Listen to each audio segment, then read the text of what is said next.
Okay. Good. So we're gonna start. Like, you need to press the call.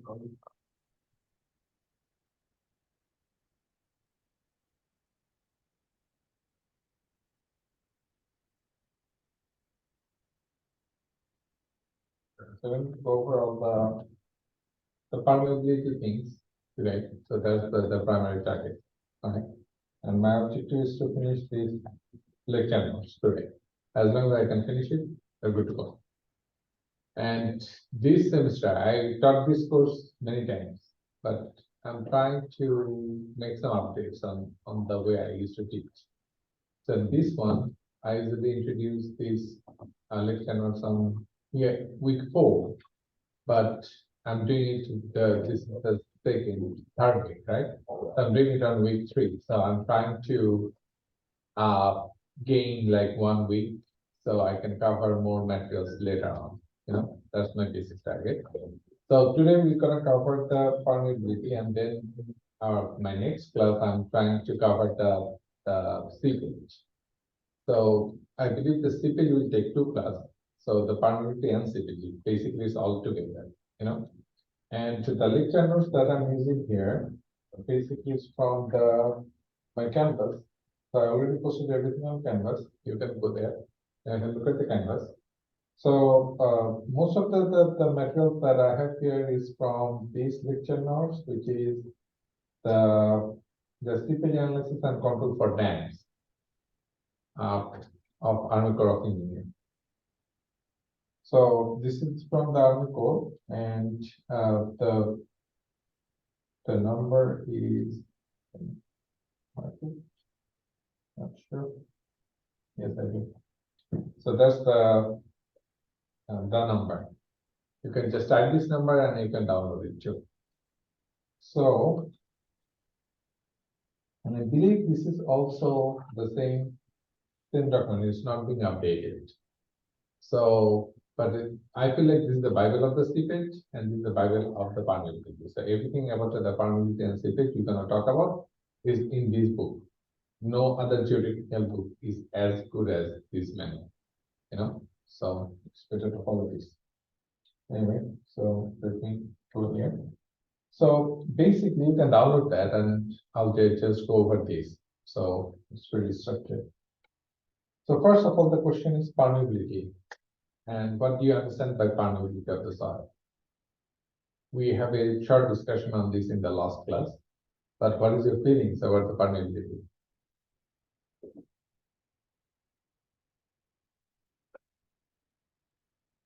How the water is moving inside the soil. How the water is moving inside the soil. The more permeable, more movement. okay. So let's say we have sand, we have silt, and we have clay. Clay is Less permeable. yeah. So what is the permeability number?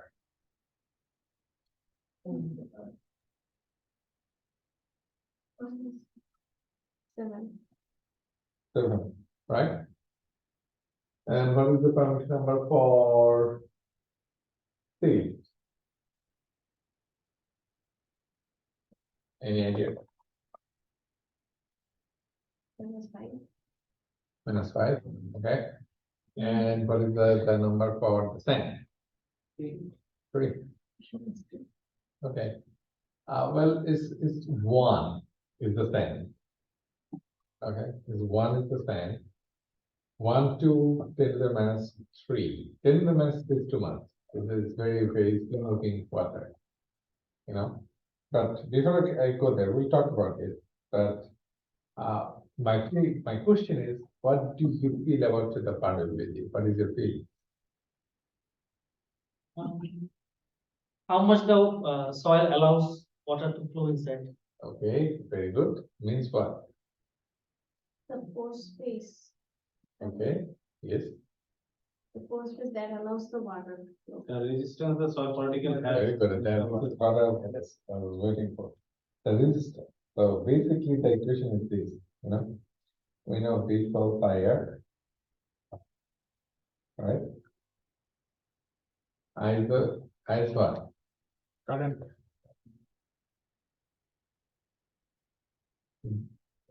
Here, what is V? Pore water pressure. Forget it. Ohm's law. Oh, Voltage. This is voltage, which is voltage means what? Potential difference, right? Okay, V equals potential difference. Short.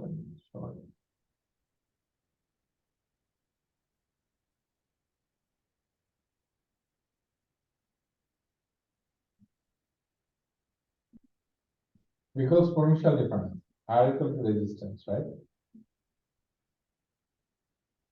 And I equal to current, which is flow, right? Okay, good. Here, what is our flow? In this equation, V. this is flow, right? What is I? Voltage. Sorry. Hydraulic head. Hydraulic head, which is the Daily potential by difference, right? Elevation difference or the potential difference, right? This is the potential difference. Hydraulic gradient. Potential difference. So unless there is a potential difference, there is no flow of water. Correct? So the water will only flow if there is a potential difference. And what is the third one? This is K. But what is this? Hydraulic conductivity. This hydraulic conductivity, but this is what? This hydraulic conductivity, not the resistance. Right? This is the conductivity. So what is the resistance? A difference inverse of Conductivity, right?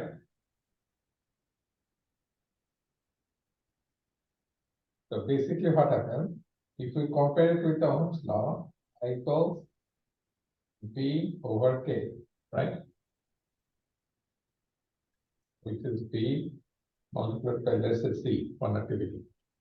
So that resembles with Ohm's law. So what is K? K inverse of the resistance. That's why K, if the K is higher, the resistance is lower. And K is lower, resistance is higher. K is higher for sand. K is higher for sand K is higher percent, and lower for clay. basically. So that's presents us like how much conductive the soil is, right? Okay. Seepage is a different thing. We'll discuss about the seepage next. We'll just say similar analogy, but it's exactly same as Ohm's law, very similar. Okay. So then, so this is the Darcy's law. You know, Darcy's law is very important for another criteria. The vulnerability depends on the Darcy's law, and then there is another thing that also depends on the Darcy's law. Saturated flow. Okay. Yes. Give me a criteria or a characteristics of soil that's also connected with the saturated flow.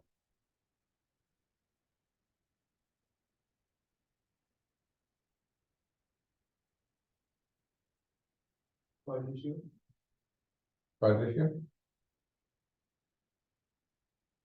Can you rephrase the question?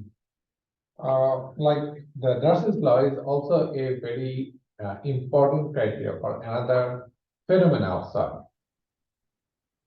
Groundwater flow. Okay, groundwater flow. Another characteristics. Matrix suction. Consolidation. Good. Consolidation. Because the constellation theory depends on the Darcy's law. Because constellation theory depends completely on the K value. Saturated condition. Saturated condition. Do you have concentration in unsaturated condition? No. Why? So water. There is water, unsaturated condition. Consolidation only considers saturated condition. Am I right? But why it doesn't work in unsaturated condition? Not the such- so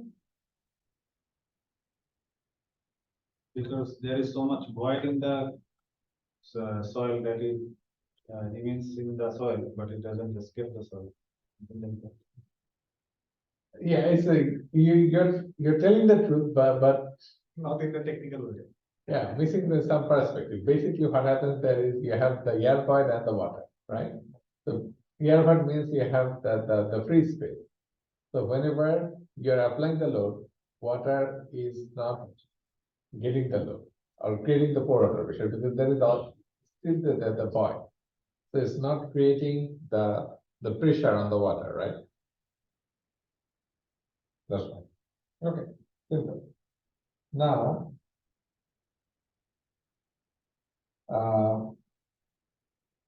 so basically, from the Ohm's law,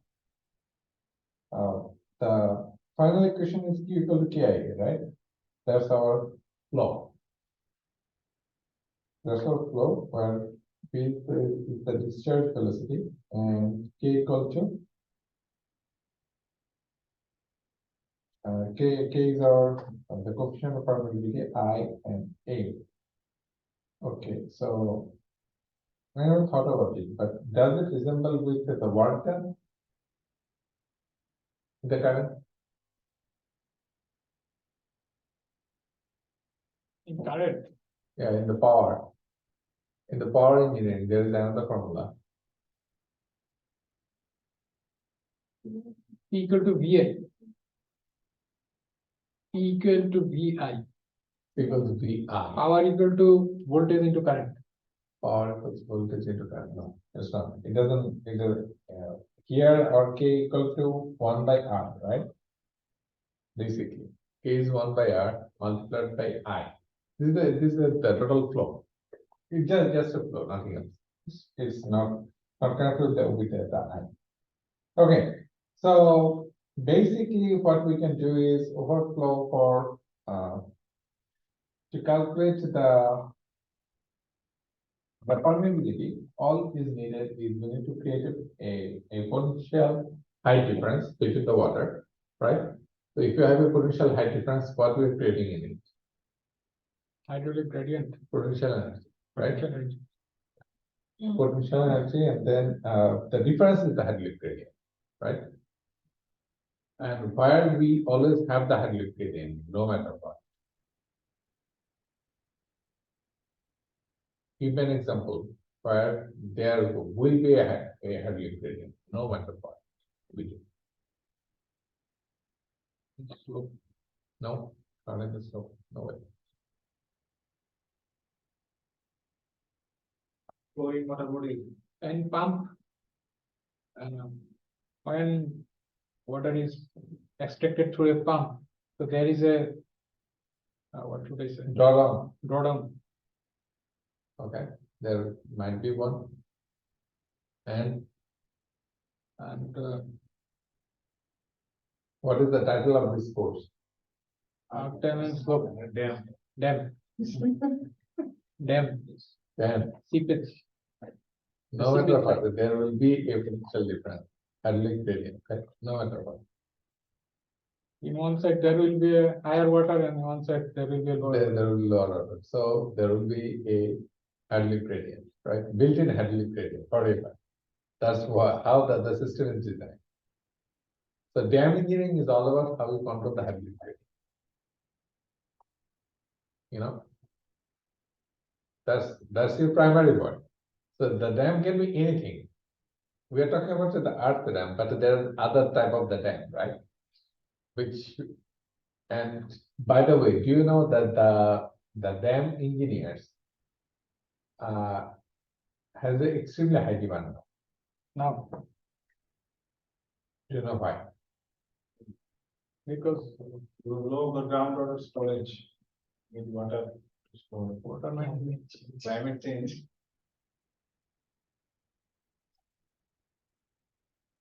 Seawater rising. Irrigation. Hydropower.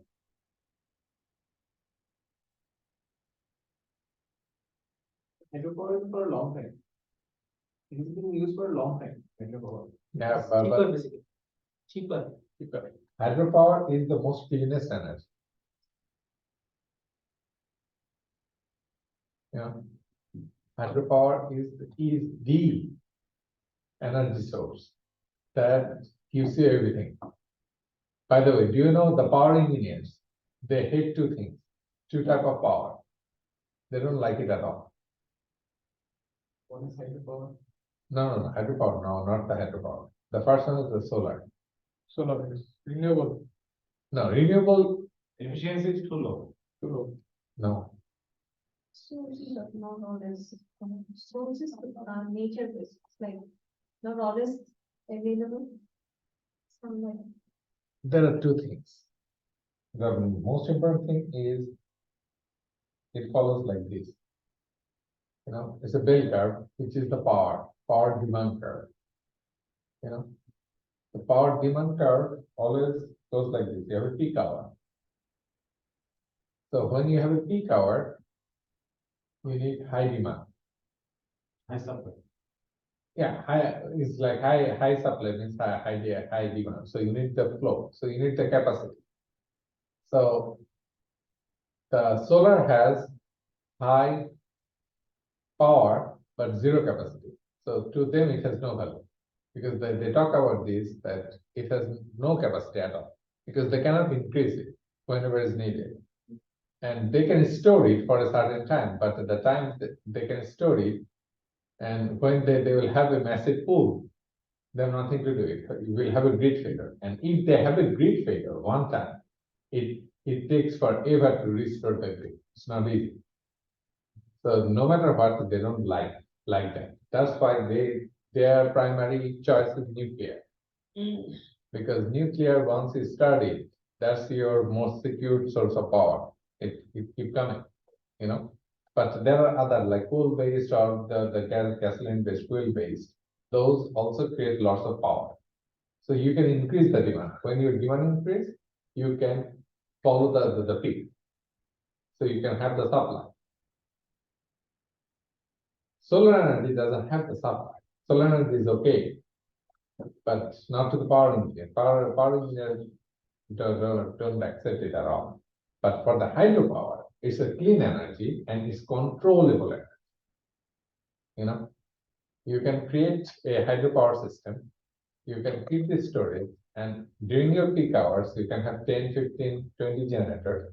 You can just control two during the off-peak hours and keep the water.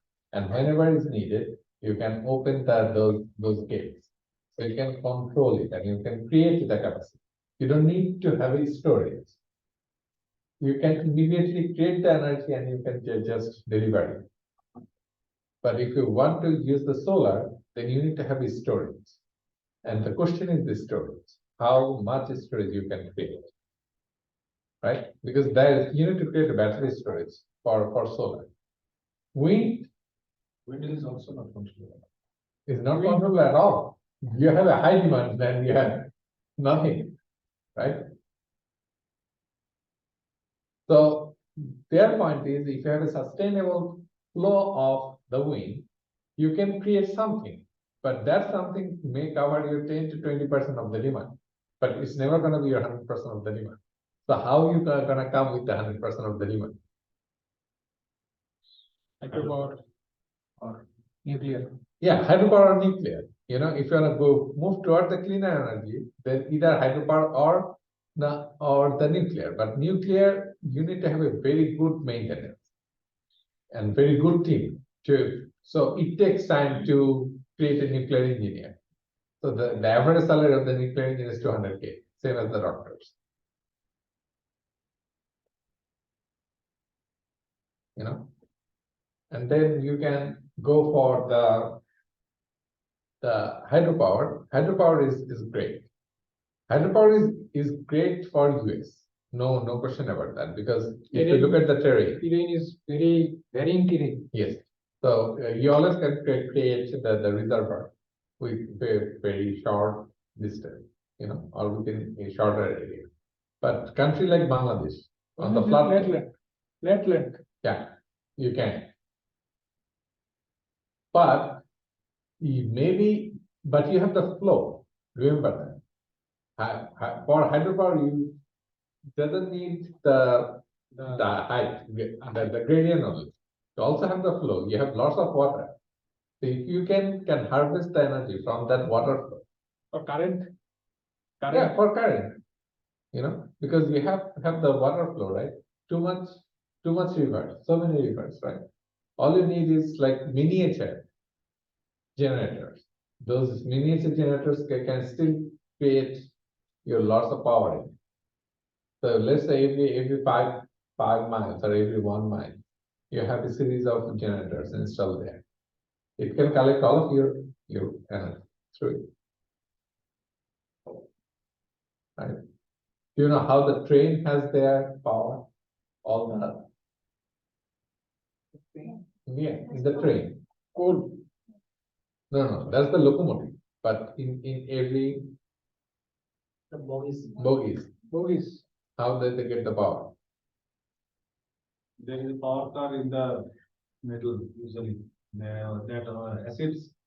Acid, the locomotive to pull it. That's for the locomotive. That's not for the bogies. For each bogies they have a dynamo, and then it has a battery. So it use the dynamo, and for the resting time, it just use the battery, like the car. So how the hybrid car produce the energy, like all the hybrid car has the energy in it. How they do it? It's when it's running, it Stores some. it produces the charge in it, right? We keep telling the battery. Yeah.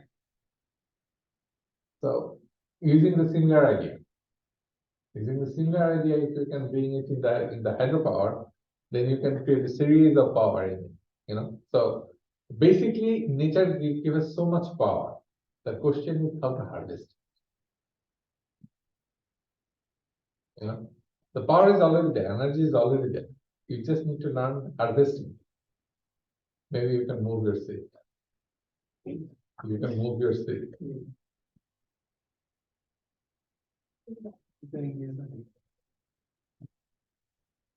Okay. So Which organizations normally work with them? use beer. Bureau of Reclamation. So they recruit engineers. Yeah. Engineers. And most of the big companies, they work on the diamond levels and Army Corps. Only say that. Diamond levels. So it's the same idea, But the thing that we're talking about is the hydro, is the earth dam. Not only the earth dam works. There are other type of the dams. One guy called me and then he was asking me which area you work. I told them that I like to work on the diamond levees. And he said, okay, so in Florida we have some problem on the dams, but those are smaller dams, not like Hoover dams. You don't get Hoover dams everywhere, but there are also smaller dams. Anyways, so another thing that we're going to discuss is the discharge velocity versus the seepage velocity. Very important question. So what is the discharge velocity versus the seepage velocity in area?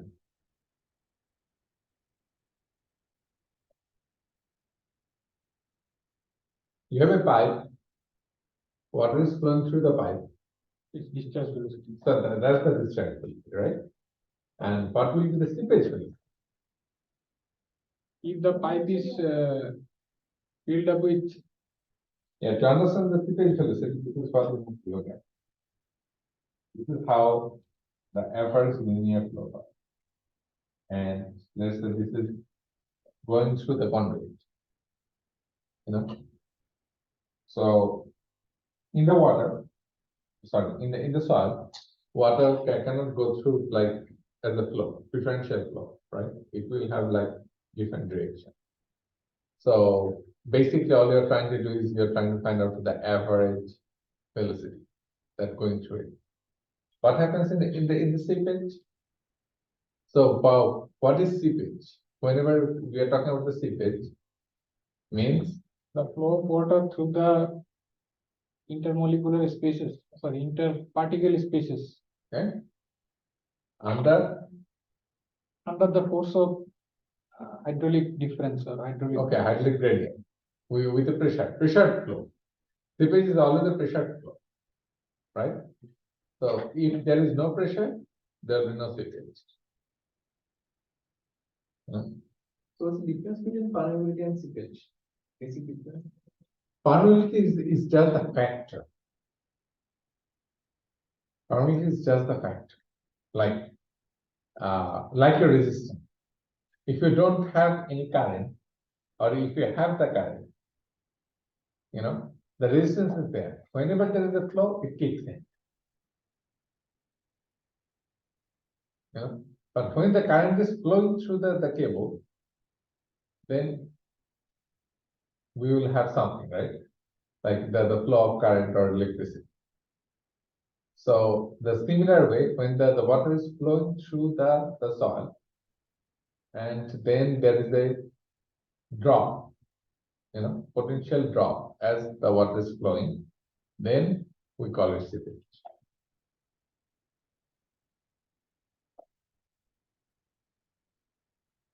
Okay, so basically the seepage is this seepage velocity, which is V over N. So the V is N is the porosity, and V is the velocity.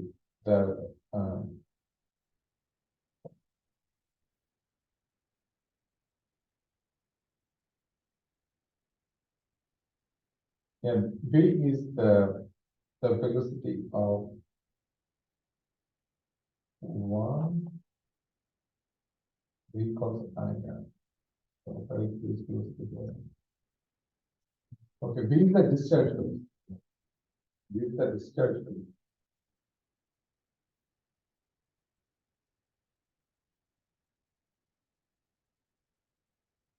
And N is the porosity.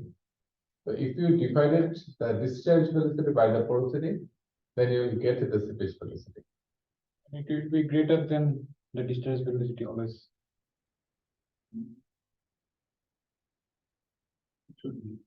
Should be. Because porosity is always less than one, right? Okay, so there is a correlation between the discharge velocity versus the average size of the soil particle. And there are different type of the flow. So if you have a high discharge velocity within the soil, then you can have like different type of the flow, like turbulent, transition, and laminar flow. So what is the turbulent flow? Reynolds number greater than 12,500. Okay. And in Reynolds flow, in turbulent flow, the flow lines are not parallel. They are zigzag. Basically, in the turbulent flow, your flow line is not parallel, not the Reynolds number. Reynolds number is just an indication, So, and then the laminar flow, The flow lines are parallel. is a gentle flow, right? So between the laminar flow and turbulent flow, what happens? Transitional flow. What is transitional flow?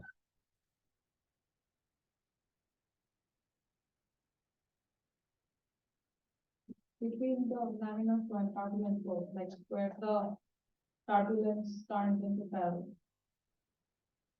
It's actually jump, hydraulic jump. Good. Yes, there is a hydraulic jump or hydraulic drop, right? So basically, transition flow is either the jump or the drop. Okay, so the laminar flow at what point we may have the laminar flow. Let's say we have the pressure, the water is flowing through the soil, right? And there is some pore space. So to have a turbulent flow, the first thing we need to have is what?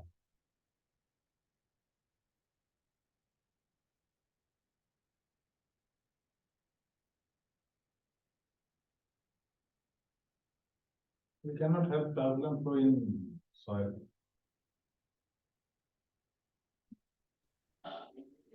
Based on this chart, yes, we may have.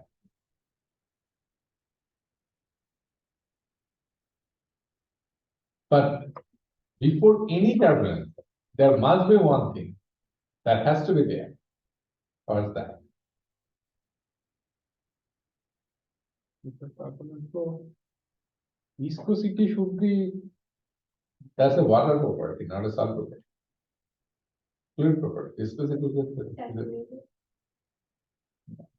void, Water- the side of the void. size of the, If the side of the void is not big, there is no turbulence, no matter. laminar flow.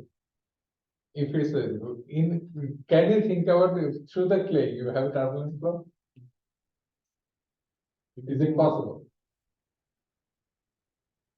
Through the sand?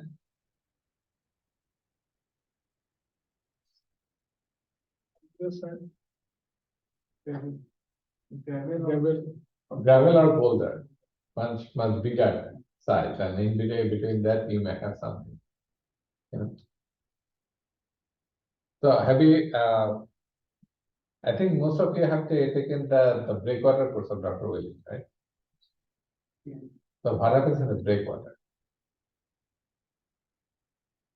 recorder dissipates the wave energy The wave energy, right? dissipated by breakwater. By the breakwater, right? So breakwater, what is breakwater? It's a control structure. Lots of boulders, lots of big chunk of rocks. Tetrapod, fiber. Yes, are Yes, there, right? And they are, Wave action, actually, they reduce the wave action. they reduce the wave action to kill what? Remove energy. Turbulent flow. Okay, the turbulent flow, right? So when it kills so it basically it kills the turbulent flow. So when the water flows through it dissipates the pressure, right? And where it is needed. Just to Downstream of the water structure like dam, spillway. To The protect downstream the- of the spillway for dams. Okay. For. To Basically, dissipate downstream of the- any control structure, downstream of any water control structure, Okay, downstream of any water control structure for what? Why? to reduce the erosion. to To protect reduce the the erosion, that's one thing. But it has, breakwater has a tremendous application in somewhere else. Coastal protection. So what is that coastal protection? What is needed? Why the coastal protection is needed? So that it comes on the shore, with lake energy and put it. To reduce that energy, the water has. Actually. We can use that to make energy. As in storm surge. Storm surge. That's to kill the storm surge, right? Whenever you have the storm surge, you know, so what happens? Why there is a storm surge? Any idea? What happens to the storm surge? Why? What creates the storm surge? So the difference in the, like, the air temperature. What creates the wave in wind, air, in the ocean? wind. Wind. Wind and the rotation of the earth. Wind, there are many factors, wind, rotation of the earth, the pull from the moon. Okay. Basically wind for the storm surge. Because the rotation of the earth is always there, the pull of the moon is always there. But only When thing they is, coincide and create a resonance, then this happens. the second thing is the temperature. So what happens is there is a low pressure, El right? Nino, something like that. Yeah, basically the wind Have you seen anything like even in a big pond or a lake or a reservoir during this storm, any storm? Just look at the lake. You know, it looks like it's very is not calm. You can see it, right? Right. So there are like lots of waving. So when that wave comes, it will come with a higher Amplitude. amplitude, right? Higher energy. Yes, and also the amplitude, right? Because it goes up. That's how you have the tsunami. So whenever there is a hurricane, there is always a tsunami, right? Sometimes the height of the tsunami goes up to 10 feet, 15 feet, something like that. So to kill that pressure or the cake, to kill that energy, the breakwater is needed. You know, so through the breakwater, there might be the turbulence. But as it passes through it, the energy is needed. Yeah.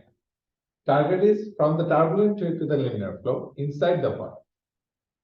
So if you can play the void or design the void in the right way, you can feel the energy. You know, that's a very smart design. You can use the similar idea in someone else.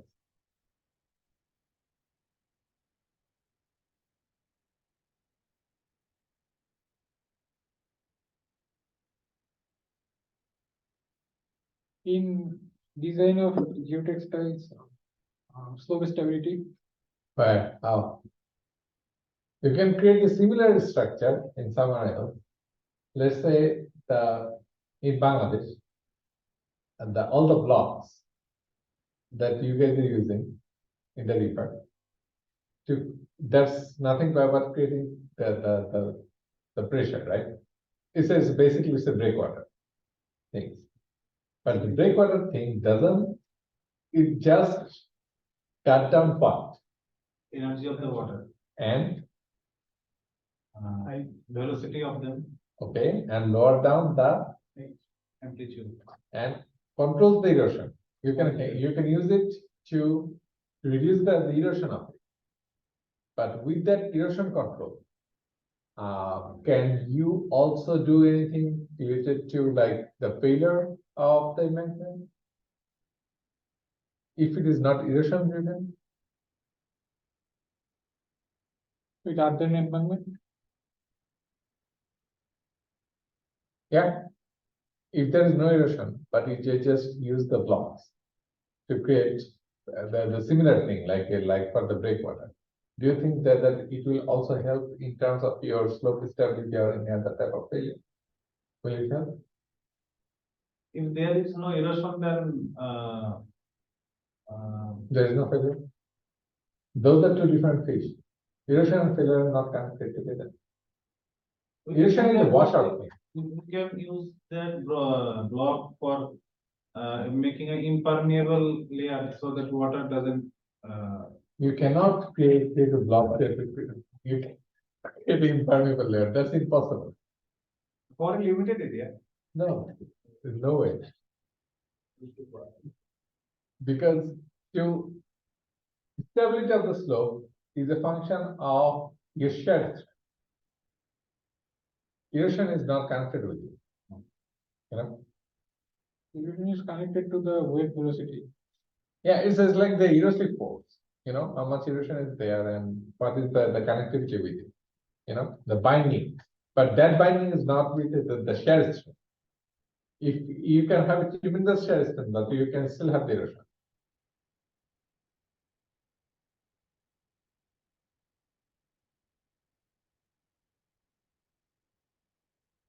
Right? Anyway, so just trying to give you some thoughts. The transmissivity factor. So what is transmissivity?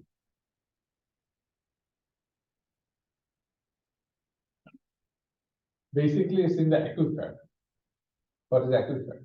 Any idea? Aquifer is the groundwater formation. Pressured water. or the storage, storage. the storage. So, Unconfined aquifer, confined aquifer, there are some aquitard also. so there is always a groundwater flow, so water flows to the ground laterally. Yes. Does what cause it? Base flow, the hydro is related to the water cycle, Okay, water budget of a catchment. So the water that percolates through the ground beyond I have the a question site. for you. My first question is, for any flow, you need to have a potential difference, right? For any flow. If there is no potential difference, there is no flow, right? Through the porous media. So through the porous media, if you need to have a flow, there has to be energy. So how does the rainwater infiltrates into the soil? Due to capillary action. How the rainwater infiltrates into the soil. Cavity.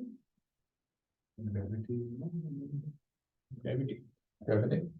That's sure. Yes. So that's a major pull, right? You always have the energy there, no matter what.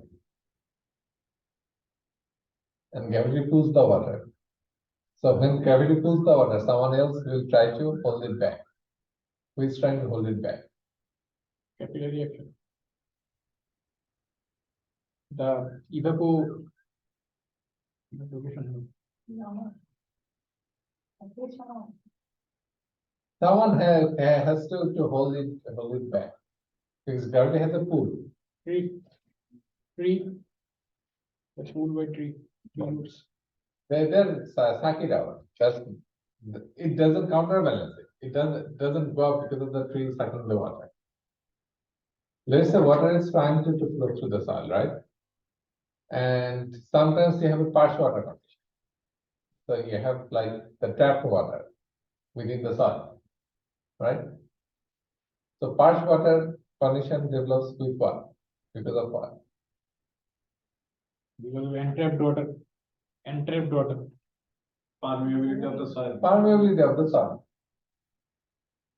Permeability of the soil is trying to hold it back, right? So whenever water is flowing through the soil, permeability is trying to keep it. Is not the permeability, is the reverse permeability. You know, because of the permeability, there is a resistance. That resistance is pulling the water.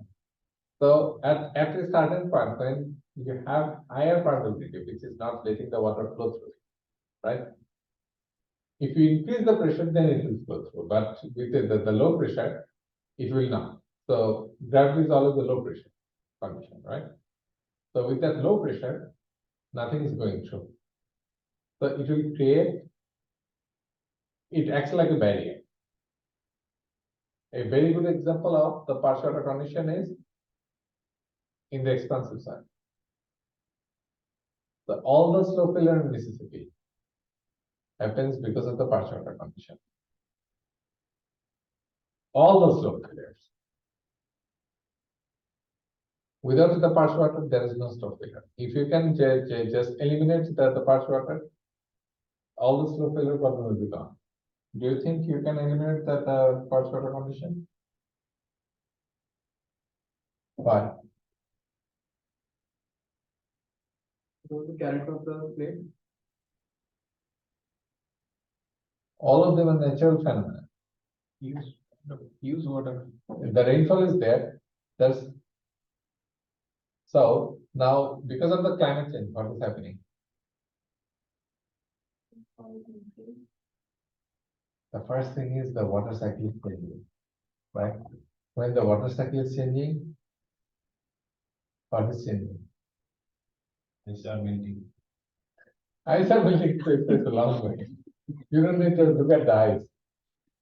Look at Jackson. Increasing the temperature. Temperature is increasing. Temperature is increasing and Runoff. Rainfall is. Okay, climate change, what is the biggest impact of the climate change? Intensity of rainfall. The biggest impact of the climate change is the Carbon water is cycle. increasing in the. Is there? Is the water cycle. The biggest impact of the climate change is the impact on the water cycle. That affects everything. Everything means everything. Right? So if the climate change affects the water cycle, it will definitely affect something else. Ecosystem. Carbon dioxide. Or what is the title of the discourse? Earth diamond slope. Earth diamond slope. So it will definitely affect something. Slope. It will affect the slope. And it will affect the landslide. No matter what.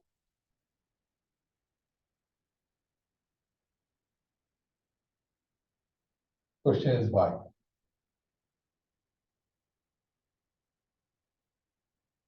More water is coming. More- More rain is coming. It is changing the permeability of the soil. No, it's not changing the practice of the soil. That's not happening every time. There is That only, may only happen on the expansive side because of the swing soil behavior. Shrinkage and other stuff. Yes. Rain is increasing, so more water, flow of water. because of Your the flow cycle is changing, your rain is changing, and your evaporation is changing, evapotranspiration is changing. So your water balance within the slope is changing. seepage line is changing. Yeah, water balance. So basically what is happening is, because of the climate change, the water balance will change within the slope.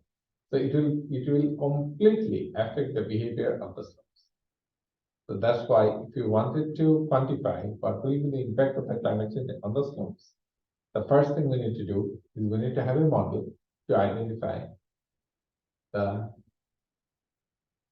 interdependency of the water cycle and the landslides.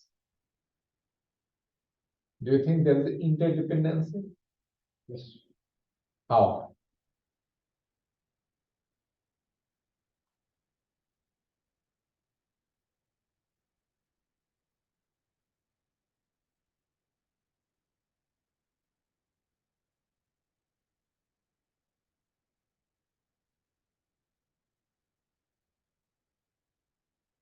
How will have a slope failure? No one is there?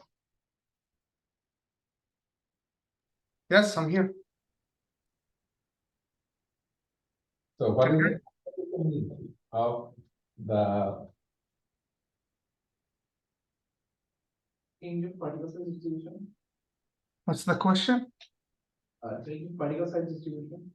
interdependency of the water cycle and the slope failure? There is spread.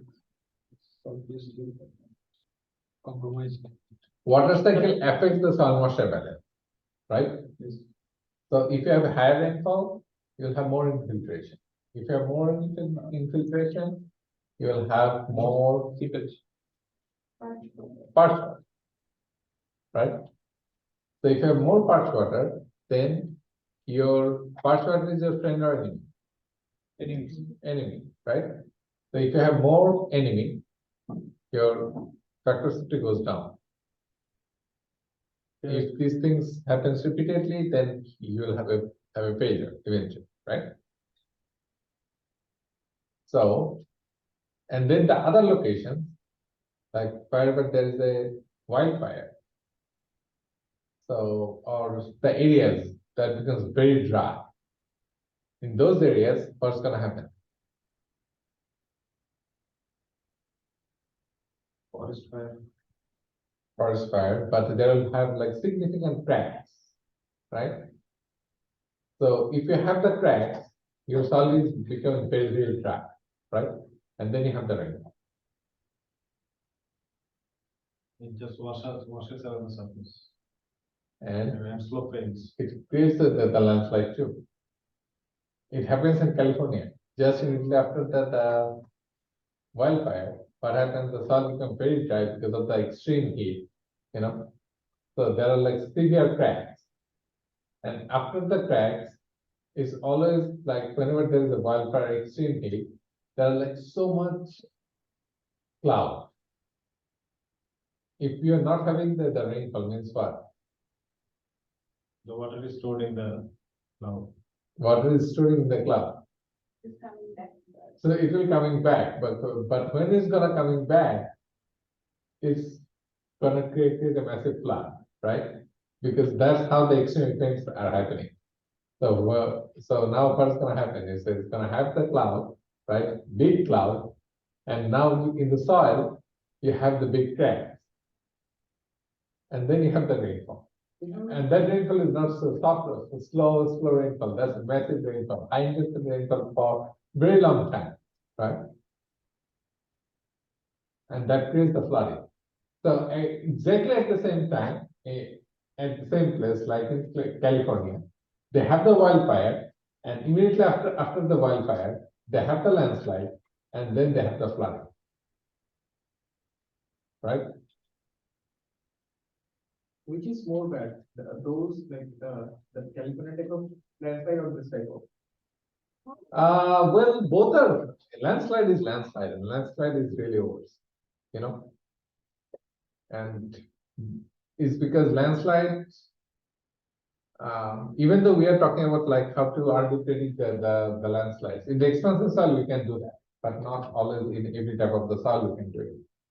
You know, that's why because of the climate change, the risk of landslide is significant. It's really significant because of this. You know, you'll have like lots of rain, and with the lots of rain, you also have the dry out. So you have the dry out, then you have the rain, then you have the cracks. Everything is like as if it is designed to fail. Now, let me ask you a question. It's a very good question. Do you know about El Paso? Yes, Where is the El Paso? Texas, It's in Texas. beside Mexico border. Usually what happens in El Paso, if you look at the soil structure, or most of it, you'll see those are mostly like rock. Mostly like rock formation. Most of the dry area, you'll see the rock formation. You know why? Any idea? So let me tell you that the rainfall pattern there. You'll have like maybe 350 days dry and 15 days of rain. But that 15 days of rain is like the California rain we just talked about, a massive rain. And in most of the cases, you'll see the soil body is mostly rock.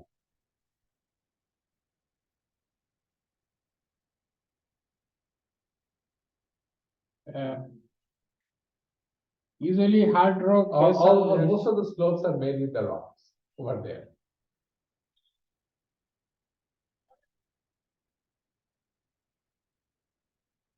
Gradual erosion by water causes. Gradual erosion of those land when the water passes through them.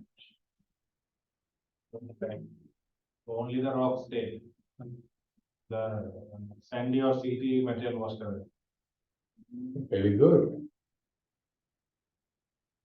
It's happening for a long time, where just the human are living there, that areas like maybe we have the record for last 200 years. But this phenomenon is happening for ever and ever and ever, right? So every year, whatever the slope they have, all been washed out, right? So no soil is sitting on top of the rock. So all the soil over there is already been washed out. Now we have the rock being exposed, which has no influence with that rain. So that's already the equilibrium condition from the nature, right? But if you're having the similar condition in other areas, then you're gonna have the same thing. So agriculture is challenging here. Everything depends on the water cycle. You know, everything depends on the water cycle. If your water cycle is changing, that will affect everything, including storage. Okay, so look at the permeability of the soil. So we are talking about like what is the permeability of the sand. So basically anything on the left of the gravel, which is 1 centimeter per second. Always remember, this is the most typical unit for the permeability. You know, this is the most typical unit. Whenever someone talk to you like what is the number 10 to the minus 5, 10 to the minus 7, that unit is in centimeter per second. You know, so this is the sand. Then usually sand is 10 to the minus 2. You know, now between the 10 to the minus 2 and 10 to the minus 3, you have sand and silt together. So you have some part of sand and some part of the silt. Usually the silt has mostly 10 to the minus 5 units, typically, you know. Now, from here, as you go further, you'll have all clays. So the typical number for clays starts with 10 to the minus 7. But here they're showing it as a 6, 10 to the minus 6. So we can consider that too, you know. So, but whenever you're looking at the fissured or weathered clay, this is the most important criteria we are talking about. That's the culprit of developing the partial erosion. Fissured without clays. Whenever the clays has the cracks, water flows in, right? So that time, the permeability of the clay is within the 10 to the minus 2 to 10 to the minus 3 range. So water can flow in very, very quickly. It's like a sand, you know, water can get into the clay like sand. But there is one thing, when there is a crack opens up, water gets in. But what is the usual depth of the crack? 2, 3 inch, 4, 2, 3, 4, 5 inch. I think. Depth of the crack. Depth of the. Yeah, it's like crack opens up, right? So let's say you have crack that's like this in the soil, right? So those are open, means the crack is opening up. But what is the depth of the crack? 10 inch. Usually 4 to 5 feet. You know, when the crack opens up, that goes 4 to 5 feet. So just below that 4 to 5 feet, what happens? So the area where the cracks opens up, water can get in very, very easily, right? So let me draw some. So let's say you have the crack.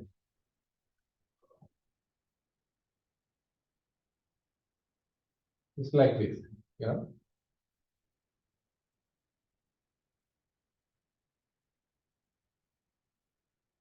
The crack will be filled with water. No.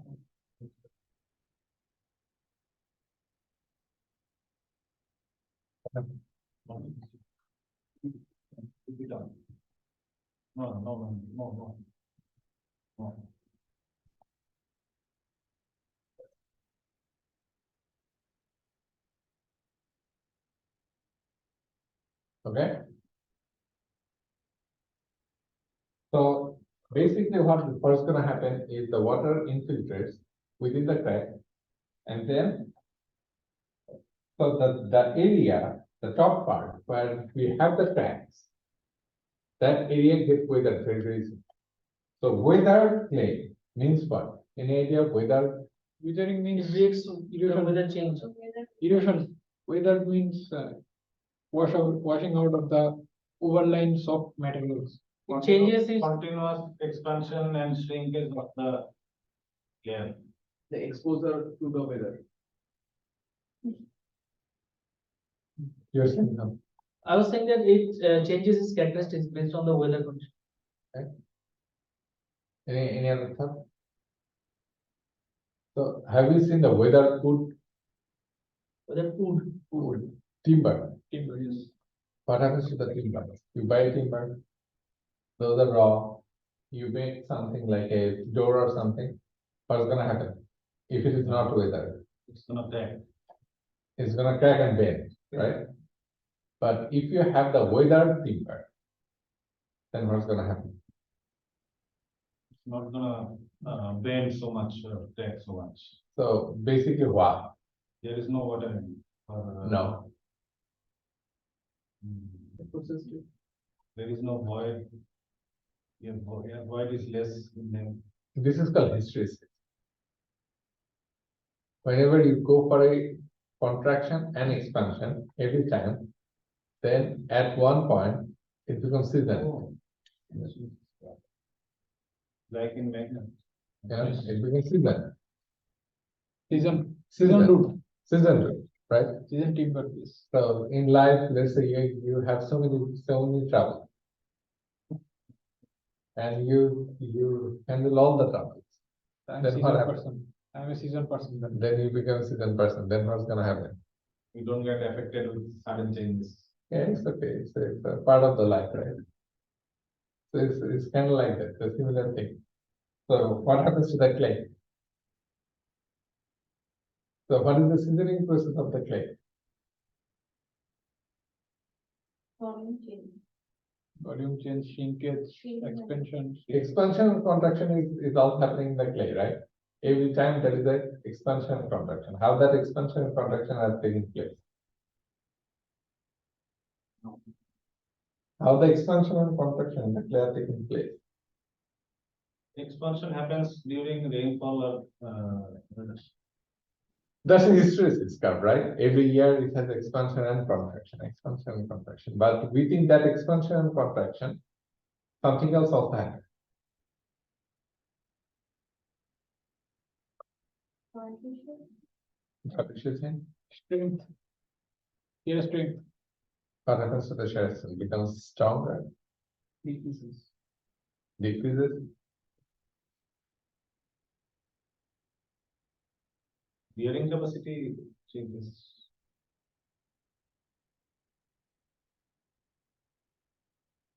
Okay, let me give you two examples, really bad example, but very interesting example. If I go in that speed, then I will have hard time to finish this lecture notes.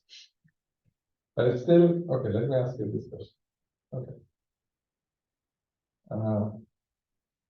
So let's say we take some clay. This is you know how we do the standard proper test, right? What is the volume of the mold of the standard proper test? I did this. And this once back. 25 blows per layer. That's I'm asking about the volume. 0.95 liter. It's 1 by 30 feet cube, 1 by 30. right? So 1 by 30 feet cube. Okay. So this is 1 by 30 feet cube. Here I have the sample. I just took the sample. Let's say we make the similar thing with a glass jar. Okay. So we can see it. So this is another one with the glass jar, so we can see it. Now we try to compact it. So we have two compaction. Both cases we have a drying liquid. In one case, our drying liquid is 50 PCL on per cubic feet. Okay. And the other cases we have it 90 PCL. And then we expose it to the wind racket. Okay.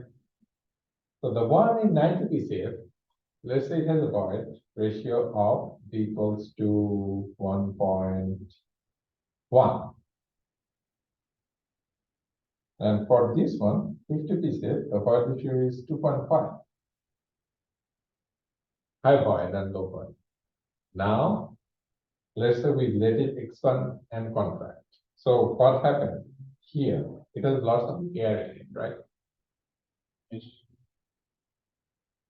Dye density is lower than that. That means it is higher void, It is a higher void. higher air. And this is compacted. So it has like Yeah. lower airflow. Now you let it expand. So when you're expanding it, it will have like, let's say from the 50 PCF, the gamma D becomes, this is the volume increase, right? So let's say from the gamma D becomes, let's say 85 PCF, okay? Because it shrink, it expands. So your gamma D goes down, right? B is larger. So it's larger. So let's say your V is getting up to 1.4. When it expands, then you have a shrinkage.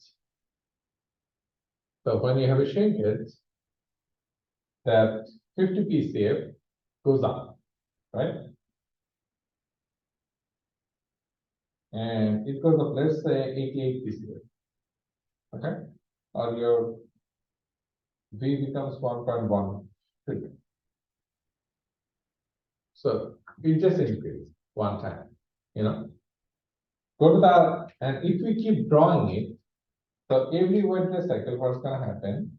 This is your P, you know, and this is the number of Whitney cycles. So what's gonna happen is if it goes up, it goes down, goes up, it goes down, goes up, it goes down, goes up, it goes down, goes up, it goes down, goes up, it goes down, like this. You know, so if you make a fitting curve, your P is going to go up.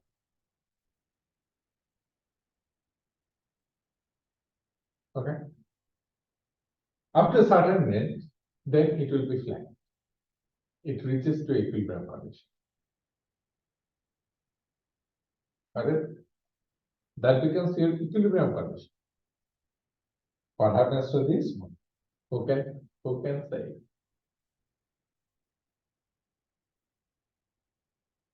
With the 50 piece state. The volume doesn't change a lot.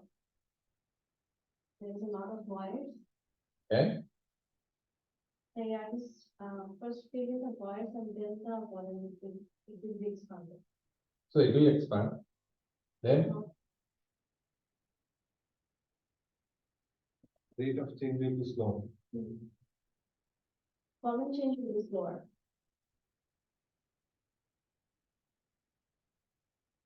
any other idea? Of any other? Wires can be higher, Okay, there is more wire, so you get more area to expand. okay, and then Shrink. no shaking. We are not doing any shaking. No external Shrink. So then there will be some shrinkage, right? Because more wire, so it will have more area to expand. Okay, then what? Let it increase the fire. So let's say it's here, right? So your fire issue is high. This is very interesting. So your fire issue goes down, But then it goes down. and it goes down. Okay, First straight line. yeah, it's just when it's dropping, it's or maybe it's not a straight line like this. Okay, that's fine. We can lose soil. That's the catch. When it shrinks much. There is because more wire. There is more void. So when it shrinks, that's the internal energy. Internal energy is pulling it together.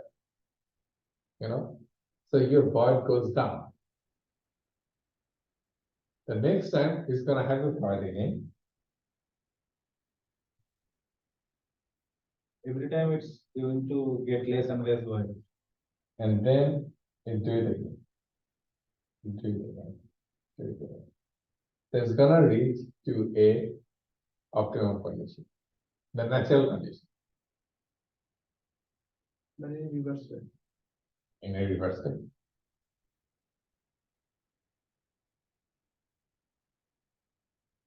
It's like last of the years principle. Yeah, but because it has the internal energy, the shrinks are movement in the internal energy, right? So that energy is always there. I didn't know that it is going to happen, so.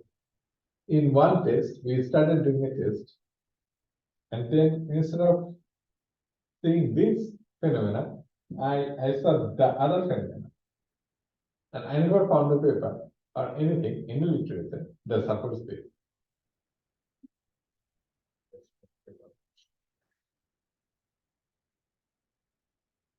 You know?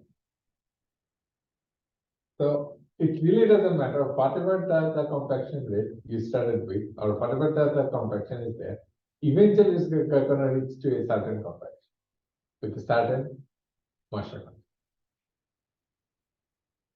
The path is different. Only the path is different. Only the path is different.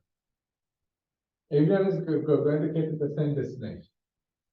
You know, that number is close to 70 to 80 in between. And it depends on how much weathering action is being exposed to. You know, So that means the weathering means that how in depth the soil is exposed, okay. and secondly, how what is the wild ratio or the of that area. What condition of that area? Wild ratio is dependent whether the weather. Yes, absolutely. Condition depends on whether it is weather. Any other factor?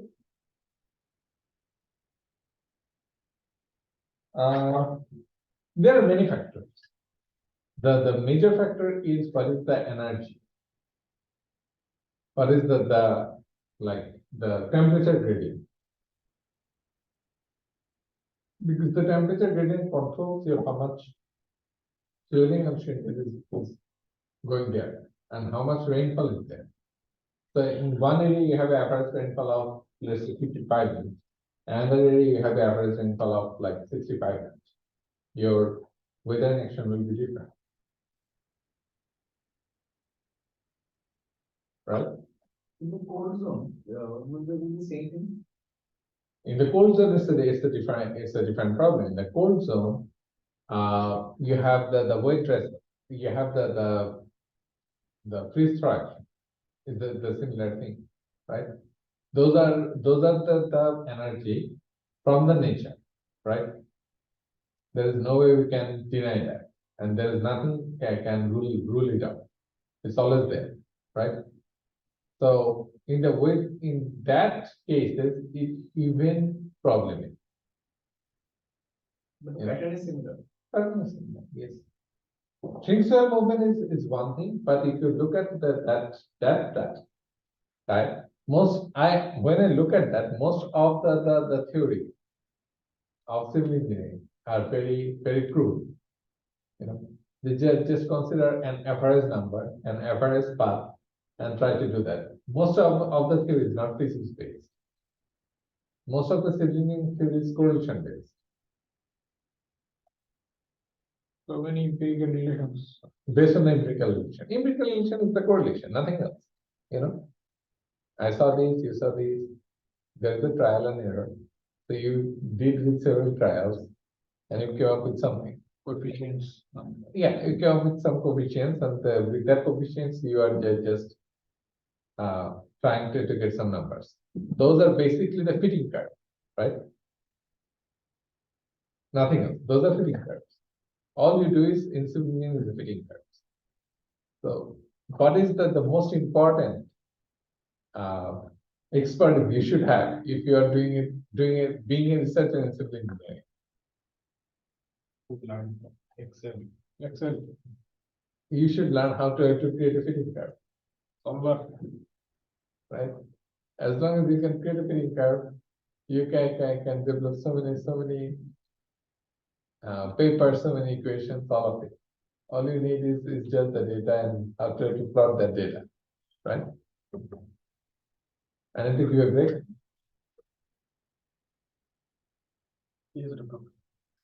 Okay, 5 minutes. Okay, 5 minutes break, come on. Okay, thank you. Thank you.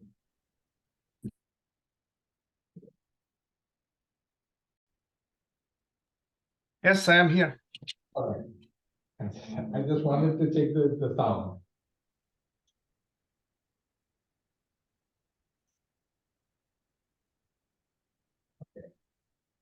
Okay, now let's look into it. This is a very, very important problem. And it creates so many major influence on it, especially the dams. Look at this problem. So let's say we have the sand and gravel, you know, and then we have the silty clay. So in the silty clay, the permeability of the silty clay is 1 centimeter minus 6 centimeter per second, you know. And if we have the silty clay, all of it, then the permeability stays like that. But let's say in between, we have a sand sink, you know. So let's say in between the area, we have a sand sink. So if we have the sand sink in between, then the question is what would be the overall permeability?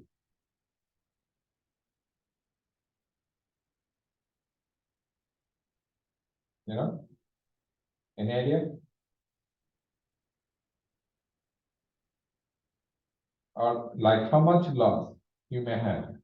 So basically, if you have a 10 to the minus 6 centimeter per second, you know, in your foundation soil, the amount of seepage under the dam is equal to 3 cubic feet per day.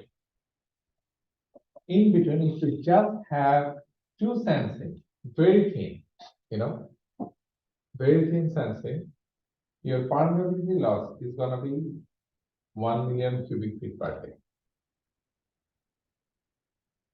That's it. And because of that, it's going to create the sand boil.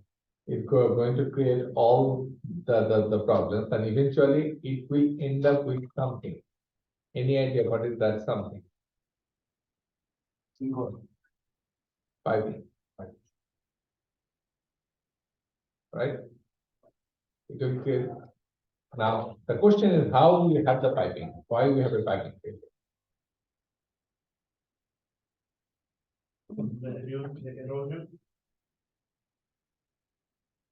Heavy erosion going to have something. What is that?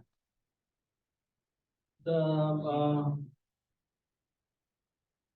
soil eventually wash away with the water. Okay, very Yeah. good. Basically, seeps through the soil. Internal erosion. Internal erosion. Okay.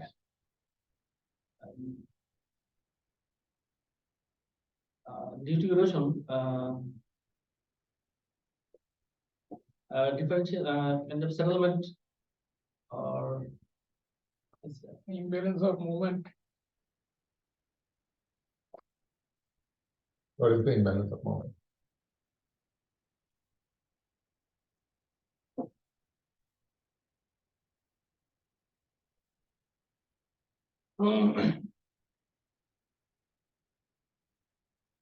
the fine particles basically wash away with this water through seepage, and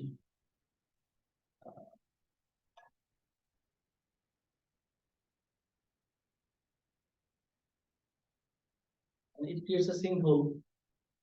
How it creates the sinkhole? That's the question. Can understand that we have the sinkhole. Question is why it creates the sinkhole? What is the phenomenon? Or what is the mechanistic principle of having the sinkhole? While we have a seepage. The bearing capacity gets.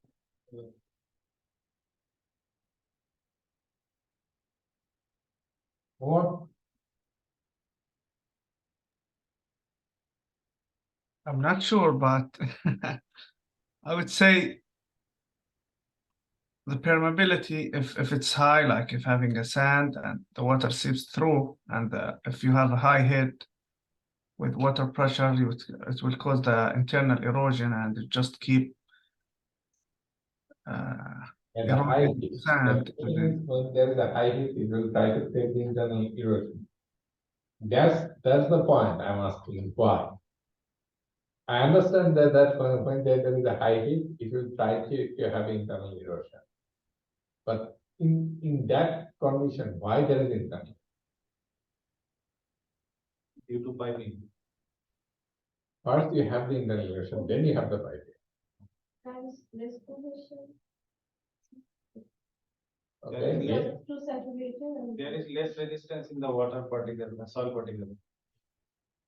So the Okay, water flows. I want you to feel it. Okay, so let's think about it. Let's say we have, let me try to draw it. Let's say it's a pipe. Okay. Between the pipe, we have so many soil particles. And then there are some waters. Water is trying to flow through it. Very high pressure. So when water is flowing through it, very high pressure. Soil has the void in it, right? Void is trying to do what? Give a passage to water. Wait. Soil is trying to resist the flow of the water, right? And water is trying to pass through it, right? So there is an interaction between, there is a fight between the soil particle and the high pressure water, right? So in this process, someone will use the pipe, right? Some soil is using the pipe because soil is trying to give you the resistance, and water is trying to break it, right? The soil. So along this process, there is always some loss. You feel it? So if it's trying to have the loss, that's your internal erosion. And it passes through it. Because you will never have the internal erosion, it's just like a dripping water. Maybe you have it, but in this, you may have a cave with the dripping water. But in most of the cases, it's a dispersive soil condition. You know, do you know what is dispersive soil?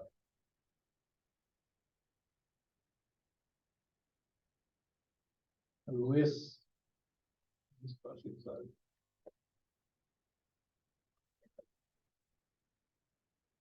What is dispersive soil? Soil that are vulnerable to erosion of water.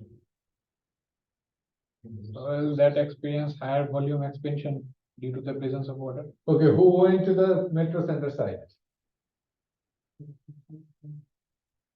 I went. And you went there, if you went to the metro center site, right? Yeah. What happens in the metro center site? Failure. Slope failure. But have you seen the sinkholes? Yes. Yeah. I've seen it. Which So one? is there any pressured water in the metro center? Yes. Yeah, the site too, metro center. That's not very far from here. Yeah, it's only 5 minutes. I pass that site every day. That's my way back home. So what happens in that site? Why there are all the big points? There are very big points there. We did many years there. So, but there are many. The major problem is they have dispersive soil over there. And what is the dispersive soil? Dispersive soil is a soil which is highly soluble in water. You know, because it has Dispersion.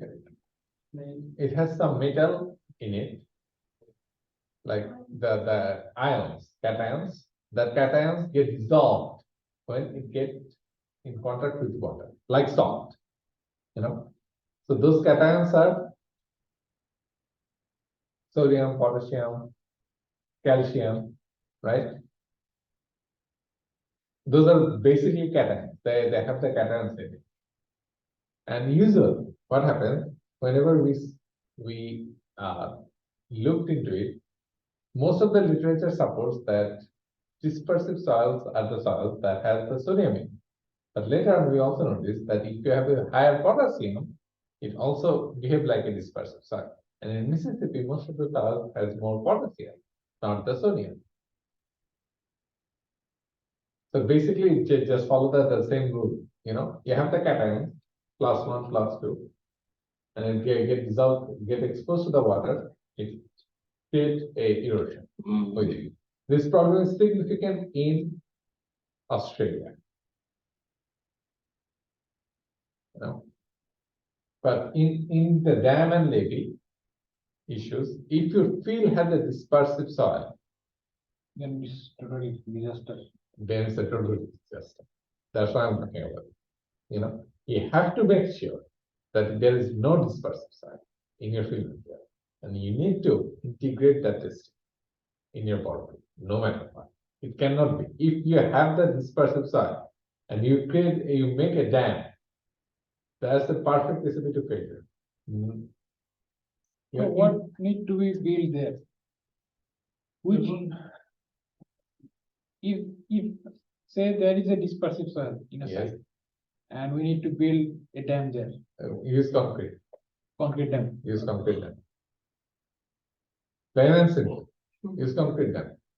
Because if you have an art material and it has a dispersive, you cannot control the water, right? Because you have the rainfall. It will come somehow, it will come anyway. It will come, it's just a matter of time. You cannot control the shrink cell movement, it's always there, right? Your moisture balance is changing, that's a different way. But you always have the rainfall, right?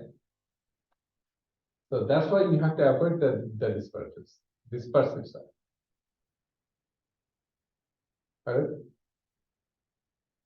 Okay. Effect of degree saturation is a very important criteria.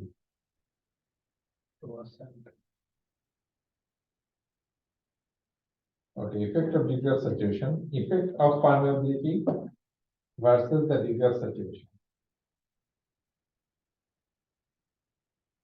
This is 100%, okay? Right here, this is 100%. So from that 100%, so fully saturated to the unsaturated phase, this is unsaturated phase. You go from the fully saturated to the unsaturated phase, what happens? Permeability decreases. Permeability decreases.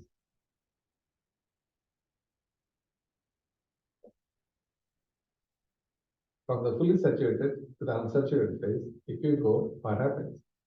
Your permeability decreases, right? So if your permeability decreases, what else is going to happen?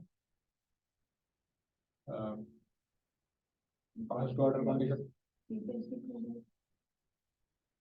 Infiltration, right? Okay, so let's look at the problem in a different way. Everyone is working with it. So this is it's a mandatory thing to discuss it here. Remember this chart, you know. You have the slope. Within the slope, you have something. What is this something? Variable. Okay, so you have the variable. And variable to what? It stores the water. It stores the water, No, it extracts the water, extracts the suck water. the water out, right? So you have transpiration, transpiration, moisture goes out. When the moisture goes out, what happens? Degree of saturation decreases. Degree of saturation decreases. If the degree of saturation decreases, what will happen? Permeability low. Also decrease. So Permeability also decreases. If the permeability decreases, then if there is Desiccation. Infiltration is lesser. The infiltration is lesser. infiltration, this is what I was trying to say.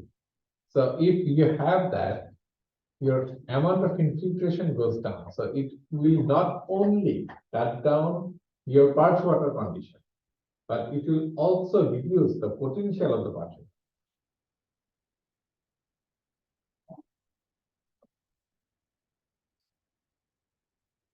Because it cut down your infiltration.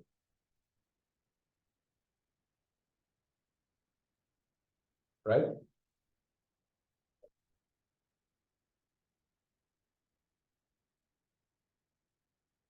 And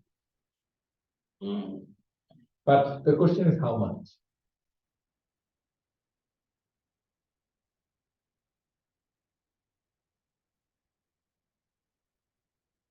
Question is how much? Not so much. Answer is we don't know. So what do we have to do? Research. Good. We need to find out. Okay. Is there any relationship between desiccation crack with these things? Yes, why not? Desiccation crack is a different thing though. Desiccation crack happens when the soil is on the dry phase. So your moisture content is like really low, 10%, 5%, right? Then you have the desiccation crack. You know, like a drought type of condition. So right now in Mississippi, there is a drought type of condition. I went to site on Saturday. That whole site is cracked soil. Or look at Empire slope, Physical models. physical models. It's all cracked, right? This is how you see like how much cracking is there. You know, that's a great examples of the desiccation crack.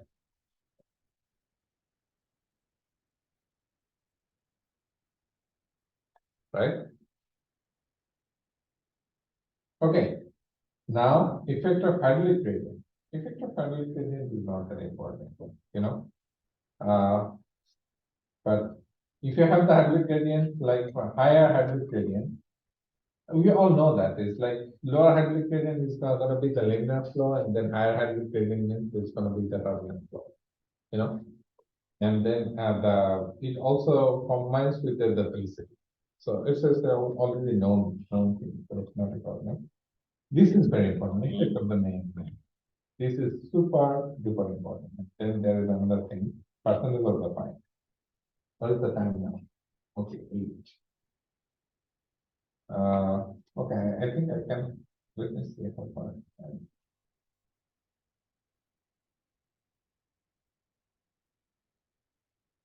Okay. Those are some simple things. I can finish. Problems are not that important. It's just like I can finish in 10 minutes. That's not the problem. The most important thing is the discussion. Okay. So, first of all, look at this. How many of you know this term? Montmorillonite, elite, galenite. Those are minerals. All of them names the minerals of what? Volcanic eruption. Volcanic eruption. No, Clay clay minerals. Those are all clay minerals. The most renowned one is the Montmorillonite. And what the Montmorillonite has? Greater surface area. Higher surface area. Very high, right? 800, 80, and 50. So what is the analysis of the surface area? I think it knows that. If you have something, it has big element has a small surface area, and if you cut it, break it down in small pieces, each of the small pieces will have like a bigger surface area. So every fine has a much higher surface area, right? So, and then when it has a higher surface area, that high surface area will have a significant impact on the behavior of the flow. So what is expected, first of all? You have the kyanite. It has a less surface area. And this surface has charge in. So it will try to attract the soil, right? But their attraction, kyanite has a less attraction than the Montmorillonite. But Montmorillonite has a severely high attraction. You get my point? Severely high attraction because it has so much charge in. And the charge is distributed. All the internal charges kind of exposed to it. So every water trying to fill, it try to block So in this case, what happened? For montmorillonite, the permeability is going to be higher or lower? Lower. Lower. Lower, because it's trying to hold it, right? Hold the water. Hold the water. If it is kaolinite, it will let the water go, right? So this one is the montmorillonite, right? This is the montmorillonite. What is the number? 10 to the minus 11.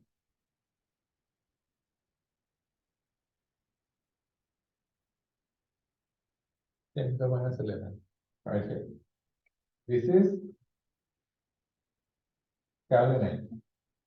10 to the minus 7. Correct? Do you know what the Yazukle has? Indian montmorillonite, right? So what you have, the desiccated expansive soil, the first 5 to 10 feet desiccated with that. Underneath, what you have?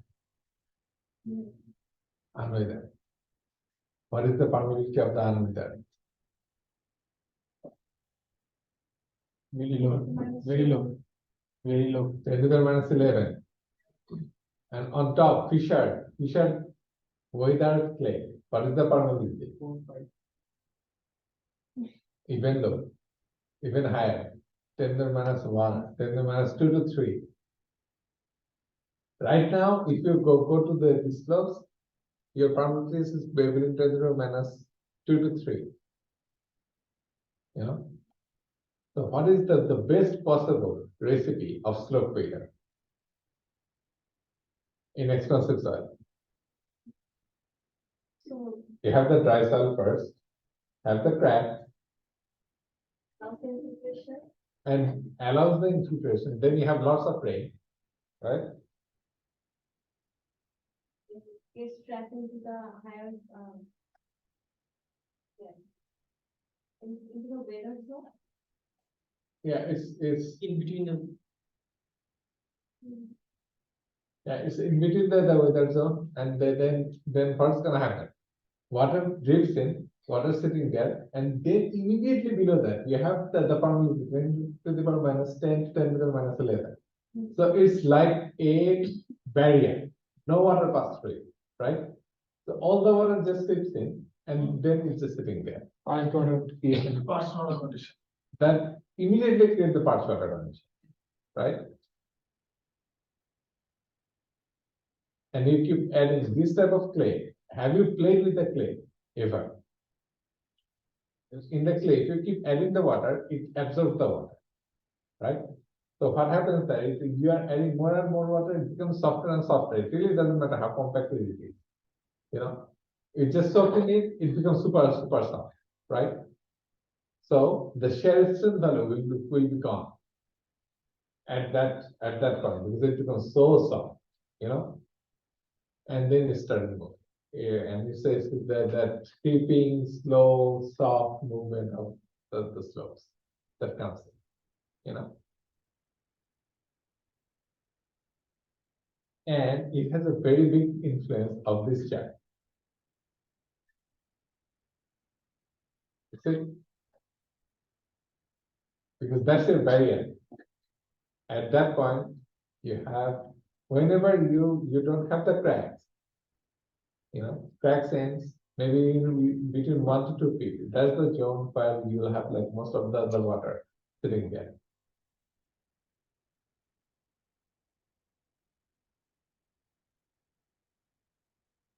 The second thing comes with the percentage of fun.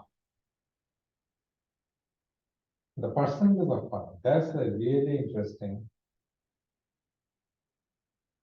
component. What happens if your percentage of fun increase? What is this number? 10 to the power minus. If your percentage of fine increase, what happens? Permeability decreases. Permeability decreases. So let's think your permeability here 1, 2, and 3. .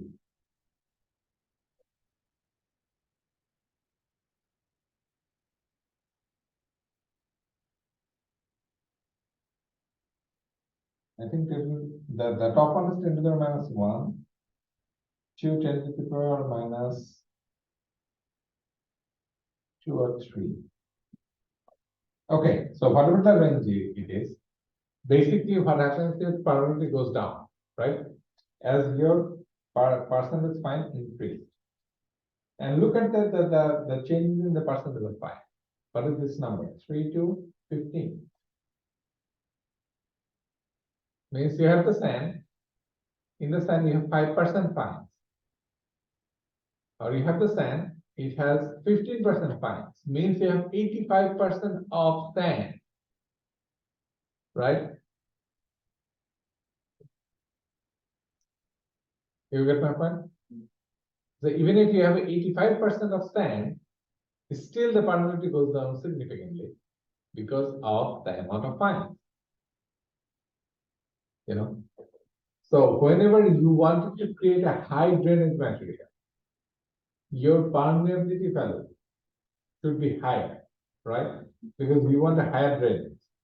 So you have to be very careful about the percentage of fine. No fine. Yes, you have to restrict the percentage of fine. So any filter blanket, if you are not create, you must have a very low percentage of fine, maybe less than 5%. If your fine content is more than 5%, your permeability is going to be lower. So let's say you have a fine sand with 15% fines in it. Significantly lower. Then what will happen? It is a perfect combination for another thing. A sand, fine sand, with 15 to 20% fine. It will create parts water condition.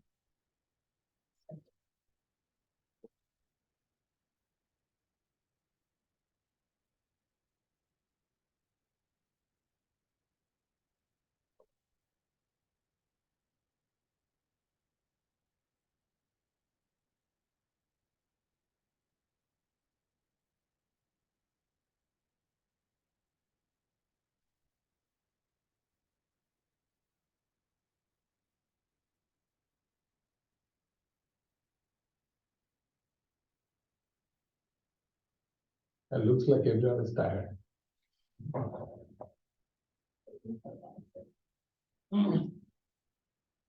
Okay, let me explain. The first of all, you have the sand, and then you have the fine thing.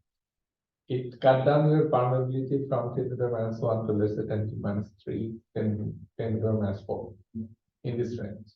Now, in this sand, what is missing? This sand doesn't have one thing. Fine sand it is. Yeah, it's fine sand. It says this is fine sand. So what happens in the fine sand?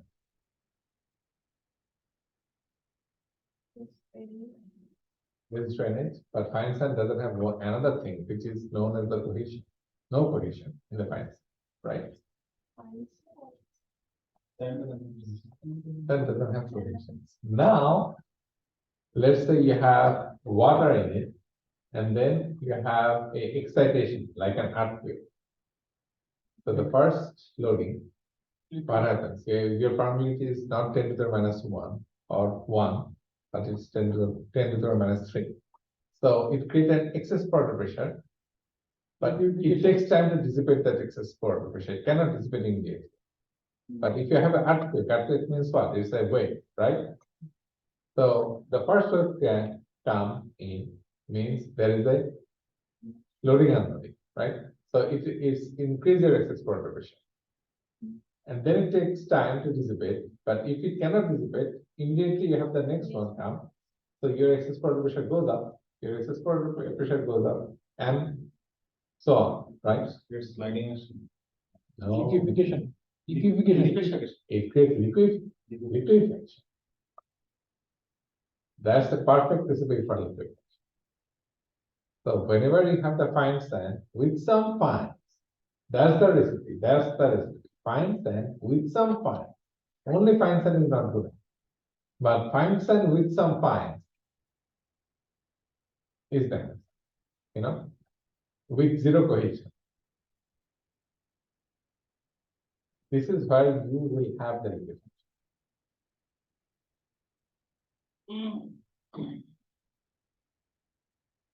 What major parameter contributed the liquefaction? The loading unloading. There's a loading, Sand Fine, not having fine pressure, content, the fine content, and Sand not having. the repeated, the cyclic loading. the permeability. Because of the permeability, you have the liquefaction. If you don't have the permeability problem, no liquefaction. Liquefaction is being created because of the low permeability. Marginally low permeability, remember, not significant low permeability. It's a marginally low permeability. That marginally low permeability creates the liquefaction. That's very critical.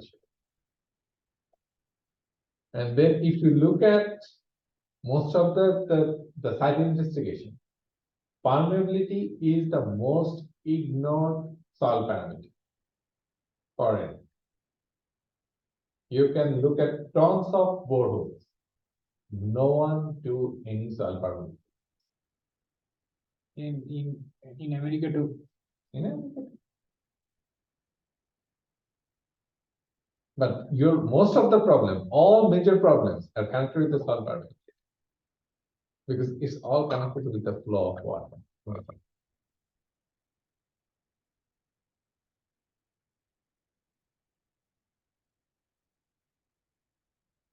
Okay? Very important. Okay, so how to measure the permeability? There are two methods. One is the constant head, and then the other one is the falling head. Okay. The way you do the test, constant head, you maintain a constant water head on the top, and then water drifts out. You have all the numbers. You measure the Q, L, H, A, T. A is the area, T is the time, H is the H is the height of the water, like the height difference. L is the length, so this is the length of the sample, and Q is the flow, the total flow, how much flow you have, So you get this number, you plug in the number, you get to the K. That's the constant head. The falling head comes with, it's a differential problem. So basically it's a logarithmic problem. So you will measure the drop in the head with different time. So you measure the drop in the head at different time, get all the numbers. This is the same as the L is the length, A is the time, small a is the area of the tube, and then you get to the H1 and H2, the time difference. Sorry, the height difference, and the T is the time difference between the H1 and H2. So you measure all of it, you get the K. Okay. There are some indirect methods to use to calculate those permeability. So they're so for clean sand, if you know the D10, you can calculate the permeability.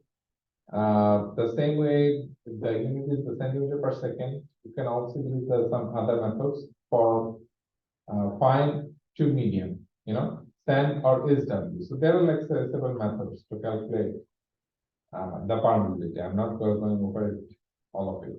Those are for your reference, but there are some other equations that you can use. As we discussed, most of them are empirical. So they tested it, come up with a method to calculate the permeability. Okay, but for this one, I'll give you some homework to work with on this problem. So you can go for it and look into it. All these problems are very simple. All you have to do is you just need to plug in the numbers. Nothing else. But just for your practice, I'll give you some homework to work on. So you have the equations. All you have to do is just look at it. permeability from the consolidation test. This is the test you may have available in the solvers report.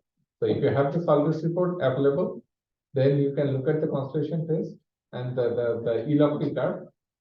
So from the E-log curve, you should be able to find it out. So you have the E-log P, and then you need to know the gamma log. What is the TV? Time factor, How to calculate the time factor? there is a graph. Is it U equal to something percent that is related to that. Okay, U and time factor are connected, right? So the degree of consolidation. U is the meaning of the degree of consolidation. So all of you have taken the advanced Geomechanics. So yeah, and the del sigma is the difference in your loading. Okay. So basically from there it can be calculated, and the last one, I think these are my last two problems. Aquifer. Okay, I'll discuss this problem in the next class. Okay, I think that's better. Those are a little bit different, so I should spend more time on it. The other things that I discussed, I think most of you already know that, but I don't think you know about the parting.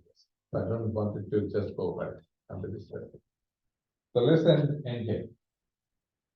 Any question about? No, So, Umar, can you hear every discussion that we are having in the class?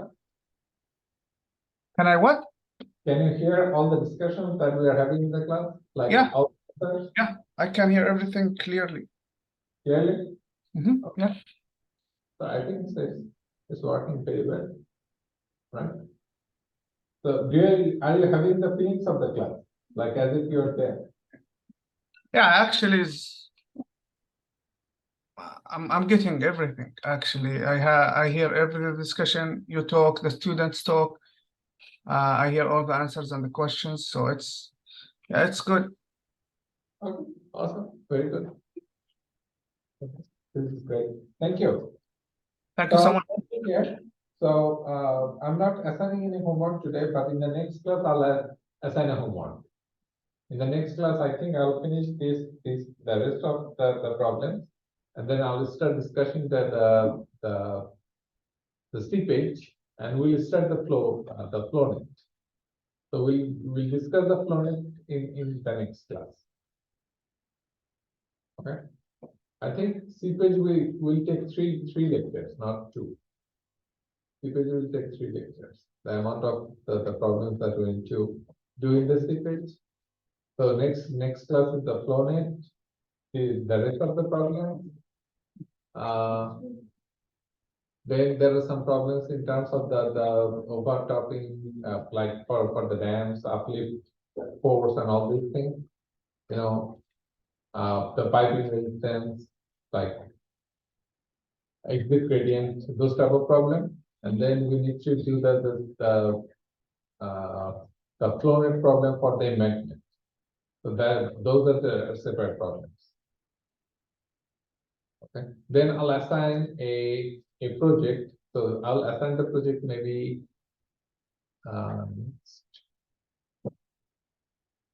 The TARM project. TARM project. Maybe next week. I'll start it. I'll post it with the homework and the project. I'll post the project next week. But you can start working on that project. That project is pretty big because it's a hand calculation of a dam. You need to do every calculation by hand on the seepage. You know, You need to use any software. not in the project one, it's on the project two. You do the same thing on the project two, similar things, but you use the software. But the project one is all about hand calculation. And whatever we cover up to the project one will be in the midterm. So I'll recommend the lecture of this course is very fast. So you start reading it, you know, or following it. If you wanted to accumulate everything and then just try to do it in few days before the exam, or before the project is gonna be tough.